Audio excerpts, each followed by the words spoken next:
নদী অনেক দূরে, তাই সব বাড়ির কলে করতে হচ্ছে আমাদেরকে। বাড়ির কলে আমরা সাইড বাঁচাবো আজকে। হ্যালো গাইস, আমি পিঙ্কি। এখন আমি চলে এসেছি সব কিছু এক এক করে নিজের হাতে গুছিয়ে নিয়ে সব নিয়ম পালন করতে। তাই আমি খুব সুন্দরভাবে 5 রকম ফল তার সঙ্গে সাইডে একটি পাত্রে সাজিয়ে নিয়েছি। তার সঙ্গে আমার শাশুড়ি মায়েরটাও করে নিয়েছি। এদিকে দেখো, আমার ছোট্ট মাম্মামও আমাকে হেল্প করছে খুব সুন্দরভাবে। মাম্মামকে দেখাচ্ছি কি কি লাগে এই পুজোতে। তো মাম্মামও সুন্দরভাবে সব কিছু দেখে নিচ্ছে একটু নেড়ে চেড়ে। আমার দুটো পাত্র সাজানো হয়ে গেছে। এখন আমি চলে এসেছি ঠাকুর ঘরে। প্রথমে শাশুড়ি মা নিজে ঠাকুরের কাছে আরাধনা করছে। এদিকে মাম্মাম আর আমি দাঁড়িয়ে আছি, সব কিছু দেখছি কি কি হচ্ছে।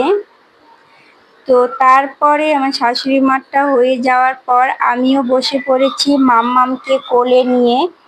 ঠাকুরের কাছ থেকে আশীর্বাদ নিয়ে আমরা এখন বেরিয়ে পড়ব সাইটের জল আনতে। তো দেখো, আমি আর আমার মাম্মাম মিলে সুন্দর ঠাকুরের কাছে আরাধনা করছি। ঠাকুর যেন আমাদেরকে দুহাত ভরে আশীর্বাদ করে।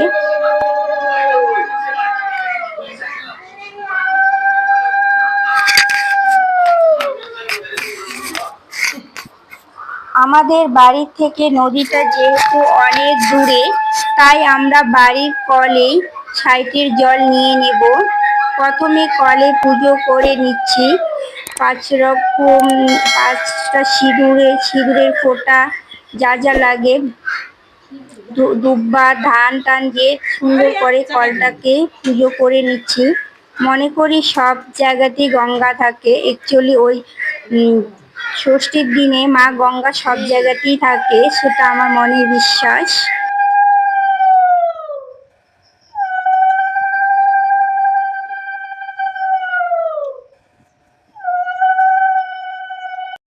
সব নিয়ম এক এক করে করে নিচ্ছি।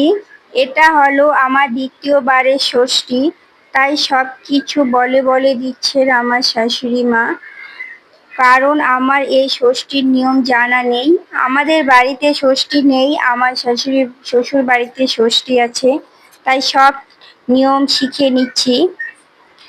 এবছর যেহেতু আষাঢ় মাসে ষষ্ঠী পড়েছে, তাই আর ষষ্ঠী পুজো হচ্ছে না আমাদের বাড়িতে। যে আমি এখানে সাইটের জল নিয়ে নিচ্ছি আমার ছেলে মেয়ের নামে। দেখো, খুব সুন্দরভাবে সব জল আমি গামলার থেকে নিয়ে নিচ্ছি। গামলার যেহেতু নদী আমাদের বাড়ি থেকে অনেকটা দূরে, তাই আমাকে কলেই নিয়মগুলো পালন করতে হচ্ছে। কল থেকে তো আর জল নেওয়া যাচ্ছে না, তাই আমরা গামলায় জল নিয়ে তারপর নিয়ম করছি। এদিকে আমি ঘরে ষষ্ঠীর ঘট বসিয়েছি, যেন সেই ঘটে আমরা সব রকম ফল ফুল দিয়ে পুজো করে নিচ্ছি নিজেরাই। যেহেতু এই মাসে আষাঢ় মাসে ষষ্ঠী পড়েছে, তাই আর ষষ্ঠী পুজো হচ্ছে না আমাদের বাড়িতে। ঠাকুরের সামনে ঘট বসিয়ে সব রকম ফল ফুল দিয়ে আমরা নিজেরাই পুজো করে নিয়েছি।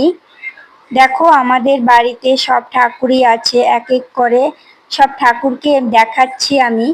এখানে এখানে হচ্ছে লক্ষ্মীনারায়ণ আছে, তার পাশে গণেশ, মা কালী, তার এই হচ্ছে সারদা মা, রামকৃষ্ণ বিবেকানন্দ, এদিকে বিশ্বকর্মা ঠাকুর, এদিকে এটা হচ্ছে জগন্নাথ, বাবা লোকনাথ। মানে সব ঠাকুরই আছে আমাদের বাড়িতে। তারপর শাশুড়ি তার ছেলেকে আশীর্বাদ করছেন। আমিও আমার ছেলেকে আশীর্বাদ করার পর আমার মিষ্টি মাম্মামকে আশীর্বাদ করতে বসে পড়েছি। চুপ করে বসে আছে আমার মাম্মাম। মাঝে মাঝে পিঁড়িতে দাঁড়িয়ে একটু নাচানাচি করে নিচ্ছে, ডান্স করে নিচ্ছে। খুবই মিষ্টি মেয়ে আমার মাম্মাম। সবাই আমার ছেলে মেয়েকে দুহাত তুলে আশীর্বাদ করবে। Tata, bye bye. এই যে দেখো, আমার মাম্মাম সবাইকে টাটা দেখাচ্ছে। টাটা।